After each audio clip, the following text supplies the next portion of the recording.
Welcome to Legal Lines. This program is brought to you by the York County Bar Foundation, and our topic tonight is the new Custody Act, and my guest is Judge Joseph Adams. So welcome, Judge. Thank you.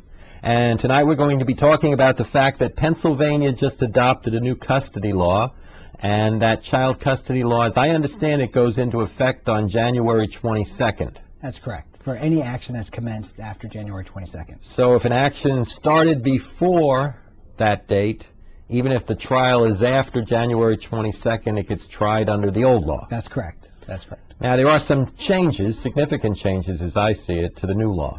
There are a number of changes, but much of it is really a codification of existing case law. Okay. That's not part of the statute. Let's talk a little bit about the existing statute that is about to be changed, the old statute, if you will.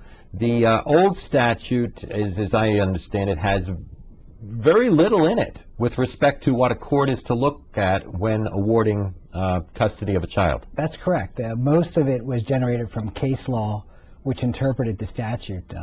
Originally, there was just 3 factors that the court had to take into consideration in determining what, in fashioning their custody award. Okay, so what were those 3 factors? The 3 factors that the court was required to take consideration is the preference of the child, as well as the emotional well-being factors, which parent is the more accommodating parent, and lastly, whether or not there is any violent or abusive contact by the parties. And that's basically all the statute said. But then when you look at precedent, prior court decisions, cases that were appealed, you see case law that says the court should look at other factors. That's right. And so this new law, to some extent, just basically codified what the prior case law said. That's correct. And now, well, before we get to the factors, one thing that's interesting is the old law basically stated the public policy with respect to child custody. That's correct. There was, in the preamble of the Custody Act, there was a declaration of public policy, which in essence said that it's the public policy of Commonwealth that there be a sharing of rights and responsibility amongst the parents. And that's no longer there. There is no declaration of policy anymore. So the legislature removed that policy. That's correct. So now it's basically up to the court to interpret, using the various factors, what type of sharing arrangement or lack of sharing arrangement there should be. That's right. I think originally with the public policy that was in place, most of the judges considered that to be a starting point. Should we have a sharing of physical custody? Should there be a sharing of legal custody? Okay.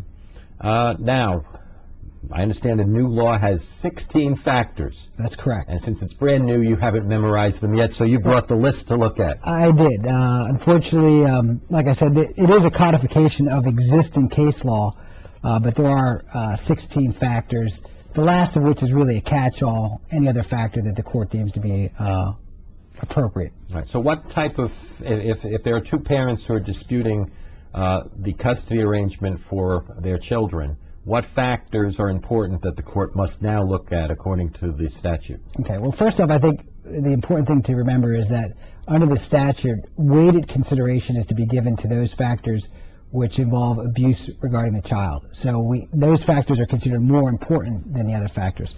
But the factors include which party is more likely to encourage and permit frequent and continuing contact between the child and another party. And like I said, that was under the existing law as it currently stands.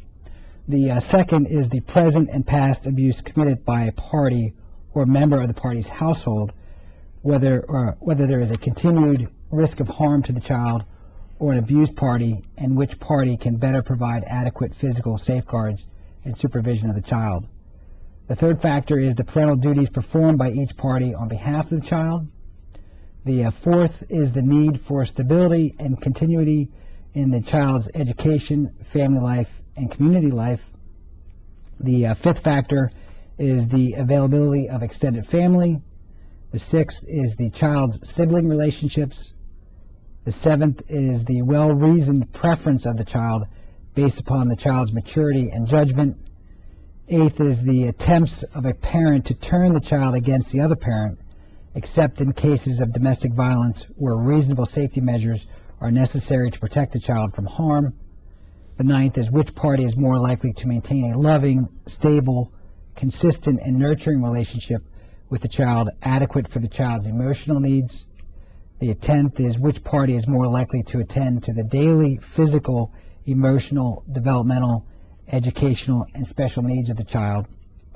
The 11th is the proximity of the residence between the parties. The 12th is each party's availability to care for the child or ability to make appropriate child care arrangements. The 13th is the level of conflict between the parties and the willingness and ability of the parties to cooperate with one another. And once again, a party's effort to protect the child from abuse by another party is not evidence of unwillingness or inability to cooperate. The 14th is the history of drug or alcohol abuse of a party or a member of a party's household. 15th is the mental and physical condition of a party or member of a party's household. And 16th, like I said, is any other relevant factor. So when the court is holding a custody trial, if the parents cannot reach an agreement, the judge now is required to consider each one of these factors.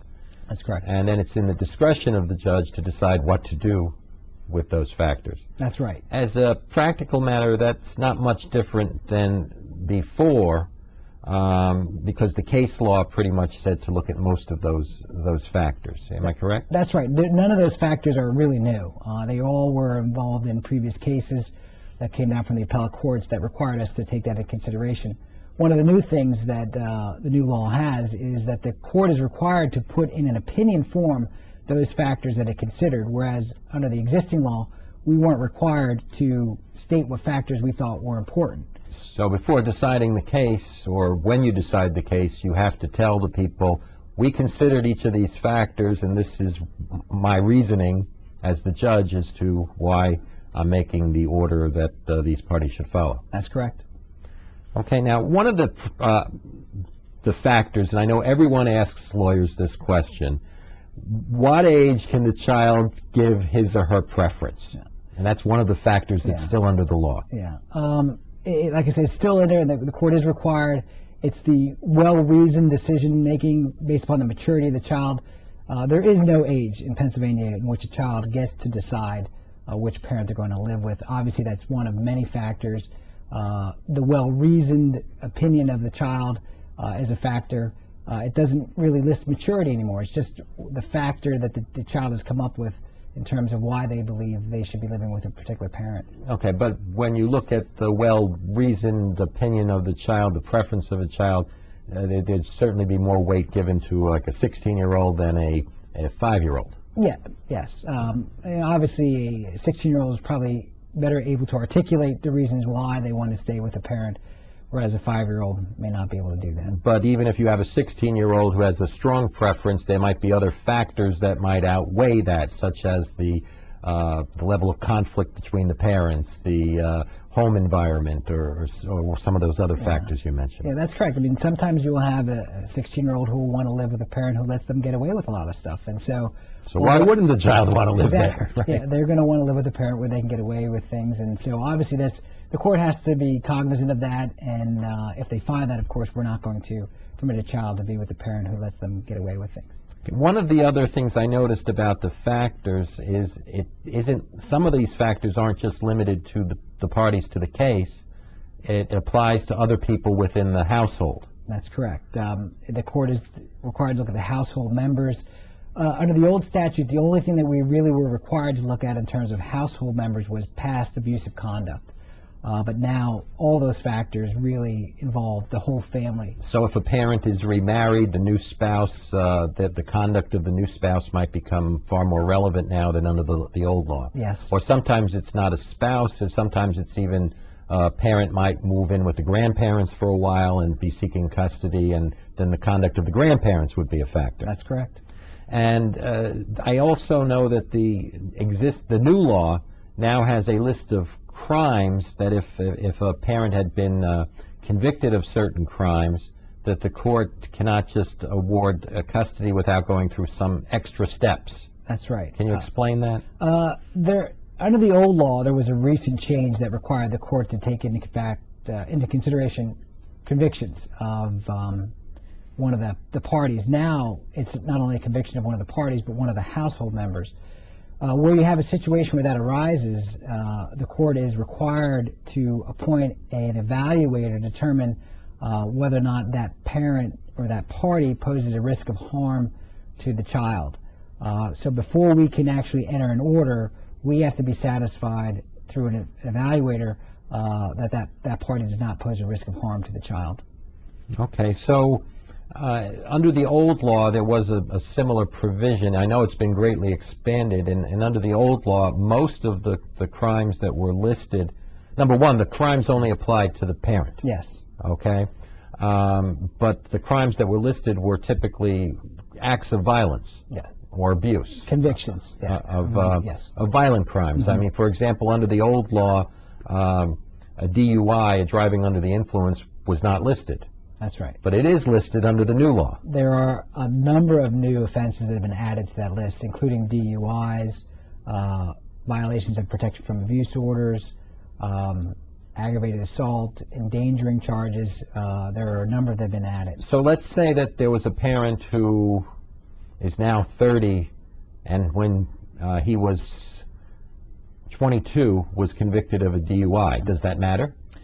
It doesn't. The law makes no distinction as to when it happened, just that there was a conviction. So there still has to be an extra proceeding because that person was convicted of a DUI maybe 5 years before they even had a child? Yeah. Not necessarily another proceeding. Under the new law, the court has to appoint an evaluator. Under the old law, we were required to take testimony from that evaluator before we were to enter an order. Now, under the law as it currently stands, we just have to take into consideration that if a report was generated, we can read the report and glean from the report whether or not to enter an order. So if someone were to file asking the court for a custody order when they had one of the parents was convicted of one of these crimes, including driving under the influence, and there are many other crimes listed now, before the court can enter any type of custody for that parent, there has to be an evaluation? That's right. Okay. Now, can that evaluation be done before they show up at court? Or? It says the court shall appoint an evaluator. I mean, that is one of those issues that we are wrestling with locally, I can tell you. We have meetings amongst the judges to decide how we're going to implement this, because there are some gray areas that we need to figure out. And that is certainly one of the things that we're going to need to consider, because most people who've been convicted of DUI, a condition of their probation is counseling. So they may have already received that, and whether or not we're going to accept that is something we need to determine. Okay, so, but meanwhile, during the custody process, a custody case is filed, there's a conference before it goes to trial. If the parties can reach an agreement, that's terrific, that's what you want them to do. But if they cannot reach an agreement, then some type of interim order is set in place. If a parent had been convicted of one of these crimes, can the interim order be entered, giving any custody rights to the parent who had a prior conviction? At this point, we have to appoint an evaluator. We have to see the reports. So that could take a while. It could take a little while. Under the old law, not only were you required to have an evaluation, you were also to have a course of counseling that involved the psychology of the offender, victimization issues. There's a whole host of counseling issues that the person had to go through. The law does not require that anymore. So that might make things a little faster than the old law, even though there are more crimes covered under the new law. And we're just about out of time on the first half of this program. This is Legal Lines. My guest is Judge Joseph Adams. Thank you.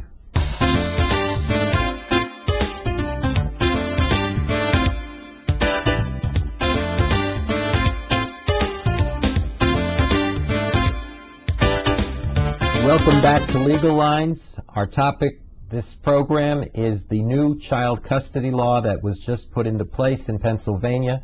My guest is Judge Joseph Adams from the Court of Common Pleas of York County, Pennsylvania. And Judge, we were just talking in the first half about some of the changes in the new custody law, but one of the things that we were talking about in the break is that there's some new terminology with respect to custody. Most clients I know talk about custody or visitation. Can you give us some of the new terminology that is now in the law? Well, one of the things that's changed is we no longer use the term visitation. And visitation was defined as the right to have contact with a child that was supervised by a third party. That's been eliminated. So now it's called supervised physical custody. But let me just point out, even under the old law, many people would use the term visitation inappropriately. That's right. Because under the old law, what many people commonly call visitation is what is known as partial physical custody. That's right. Okay? Partial physical custody means basically the child comes to you for any period of time, let's say a weekend, and the child spends the weekend at your house, etc., and the child's completely under your control. Whereas visitation, the child isn't necessarily under your control while you're seeing the child. Someone's supervising you. Okay. So the new law, though, doesn't even use the word visitation. It doesn't. It completely eliminates that definition. Okay. So the custody, though, is basically still broken into two components: legal custody and physical custody. That's right. Okay. Legal custody being decision-making regarding the child's education, welfare, medical issues. So that's legal custody. Physical custody is who actually has physical control of the child. Okay, and that can be broken down into schedules where one person may have a little bit more time than the other person, or they might have equal time. That's right. If somebody has more than 50% of the time, they'd have primary physical custody. If they have less, then they have rights of partial physical custody. Okay. So there's some terminology changes, but really not that much. No, really it's just elimination of the word visitation. Okay. Now, one of the big changes in the new law is the new law deals with the issue of relocation. Okay, where one parent says, I am now going to move far away and I want the child to come with me. Yeah. And those cases are always difficult. But there's now a standard right in the law with respect to relocation. That's right. Relocation itself has been defined as well. All right. What is a relocation? What's the definition of it? The definition now is any move which substantially impairs the right of the non-moving parents, their custody rights.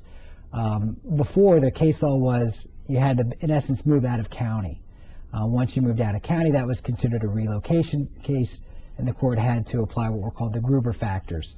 Now, you can move from, say, Delta to Dillsburg, and that's considered, I would think in most cases, would be considered a relocation because it certainly would impact the one of the custodial parents' ability to exercise their rights. Well, let's talk about that a little. It would depend on what the custodial rights were to begin with, would it not? That's right. That's right. So it's not necessarily the distance, what the rights are and the distance. And so if you had a situation, for example, where the child was of school age and the child spent some nights at mom's house and some nights at dad's house, and now one of the parents is going to move, a half hour away, then that could impact whether or not it was practical for the child to be outside of the school district, to have to be transported to the school, etc. Yes. So that could interfere with the custodial arrangement. That's right. But if you had a situation where one parent had the child every other weekend, and they moved an hour away, except for that transportation being longer, they could pretty much follow the same schedule without it being a big deal. You're right. That's the argument that will more than likely be made, that because you're not really affecting the rights of custody, it's just going to take a little longer to get the child to the other parent. So it really makes no difference whether you're talking about a state line, a county line. For example, many people in York County live in the southern end of the county. Somebody might move to Maryland. Mm-hmm. It happens all the time. That used to automatically be a relocation case. Now it might not be. That's right. Okay, so, but what new provisions are in the law once you do determine that there is a relocation? Okay. Under the law as it currently stands, the court was required to apply what were called the Gruber factors. And there were 3 factors that the court had to take into consideration before allowing a person to move. The first of which was what benefits would the moving parent receive and what benefits would the child receive by virtue of the move. The second was the motive of the parent in moving. Are they doing this to really circumvent the other party's rights to exercise custody? And third is what alternate arrangements are available in terms of the schedule. Could we modify or tweak the schedule somewhat to, in essence, give the same amount of time? Those were the 3 factors that we looked at. Now there's actually 10 factors that the court's required to look at before determining whether or not relocation is appropriate. And other than the 3 you just mentioned, are there any significant factors that now apply? Just like under the general factors, weighted considerations will be given to those factors that might touch upon abuse of the child. Okay.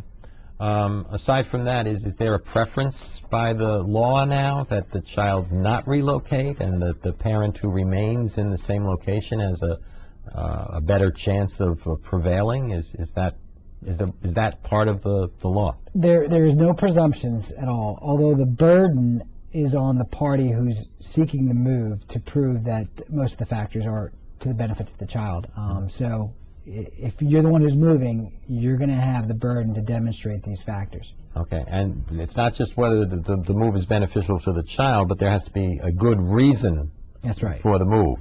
If someone says, I want to move to Florida because the weather's nicer, now that we're taping this in January, that might sound like a good reason for some people, but that would not normally be a good reason. No, unless there's certainly medical reasons for Okay. that. All right. I believe there's a case that involved someone's asthmatic, and that was an appropriate move for them. Okay, but normally they would be closer to close relatives, family support, or better employment opportunities. Yeah, someone gets promotion, and as a result of the promotion they have to move. That's typically what you see. Okay. Now, with respect to the new law, I understand that if someone plans to relocate, there are notice requirements. That's right. That's the big difference now. The law now requires that you provide notice to the other parent 60 days before the move or 10 days after you learn of the necessity to move. So once you learn of that, you're required then to send notice to the other party, and the law outlines what has to be in that notice. For instance, the new address that you're going to be living at, who the household members are going to be, what school district you're going to reside in, the reasons for the move. So those are all of the things that must be included in the notice. And also, if you don't know some of those things and you provide a notice and then later learn of, say, the school district or whatnot, or other household members, you're under an obligation to notify the other party of those new factors. So no one can use as an excuse. For example, I just found out that I found a job in Chicago, but I don't know what house I'm going to buy or what apartment I'm going to get, and I don't know what school district it's going to be in, so I don't have to tell the other side yet. Yeah. As soon as they know of the move, if they're within 60 days, they better let the other side know. Yeah, they're going to have some homework to do. Okay. They're going to need to know what the situation is going to be. And obviously understanding that in some circumstances you may not be privy to all this information. If it's a situation where you just learn as a result of a job change, obviously those are things that the court's going to have to take into consideration. Okay, but the key here is notify the other parent. Yeah, and the notification, by the way, you have to do that by certified mail return receipt, and also give the other party what's called a counter affidavit to contest or object to the move. So now, what happens if one parent says, I'm going to relocate, I want to take the child with me? They give notice to the other parent. If the other parent doesn't object, they're allowed to relocate with the child. That's right. There's only 2 circumstances where you're allowed to relocate, either by consent of all the parties or by court order. And those are the only 2 ways that you're going to be allowed to move. But prior to this new law, consent would have to be in writing or some type of strong proof that there was a consent, whereas under the new law, as I understand it, if the other parent doesn't respond after, how many 30 days? days. 30 days, then it's presumed they consented. That's right. The notice has to be sent. You have to provide verification that you provided the notice. And if after 30 days that other parent doesn't object, it's presumed that they consent to it. And the law also says that in any subsequent hearings, you can't raise that as an issue anymore. I mean, you're forever waiving that as an issue with respect to your custody. So you got basically one bite of the apple within those 30 days. Otherwise, that's right. You have basically consented to the move and can't complain about it in the future. That's right. And the counter affidavit has to be filed with the court and also sent to the other party by certified mail return receipt. Okay, so now if somebody does file the counter affidavit, then I assume there's a hearing in front of the court where they look at the factors that the law says to look at as to whether or not relocation would be appropriate. That's right. We're required under the statute to have an expedited hearing on the issue. Okay. And like I said, there are 10 factors now that we have to look to. And I know we're down to a few minutes remaining, and I want to talk about one other area that the new law provides for, and that is a parenting plan. Now, what is a parenting plan? Well, under the old law, there was a requirement, I should say requirement, a reference made to parenting plan, but all too often you didn't see anybody requesting that or requiring that. Under the new law, it says that the court can require that the parties submit a parenting plan, and in fact, it goes into great detail what has to be included in that parenting plan. For instance, schedules, in the event that you don't agree, how are you going to resolve an issue? So it's much more detailed. It's going to take parties significant time to sit down and go through that and decide all those issues. But it's a great benefit to the court because it eliminates the necessity for the court to go into great detail regarding all the intricacies of a custody situation. So basically, if there are two parents in a custody dispute, the court now is going to require that they make a joint parenting plan? Well, first of all, it's going to be only in contested matters. Okay. So if you file your complaint and you go before a conciliator, which is a standard practice in your county, you're not going to be required to file the parenting plan there. It's only if you can't reach an agreement through either conciliation or mediation, and we actually schedule a pretrial conference, that we're going to require the parties to sit down and submit to the court a parenting plan. The hope is that once the parties are, in essence, required to flush this out, that they'll be able to reach a resolution. Okay, so this requires them to cooperate. To some extent, they have to communicate to put this plan together. To some extent, yes. I mean, if you have counsel, obviously through your counsel, you could accomplish this as well. But I think part of the goal here is that it's better for the children if the parents communicate.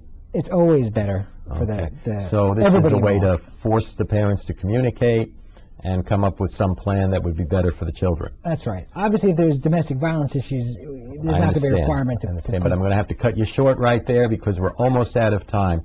This is Legal Lines. My guest is Judge Joseph Adams, and my name is Tom O'Shea, the host of the show. Thank you.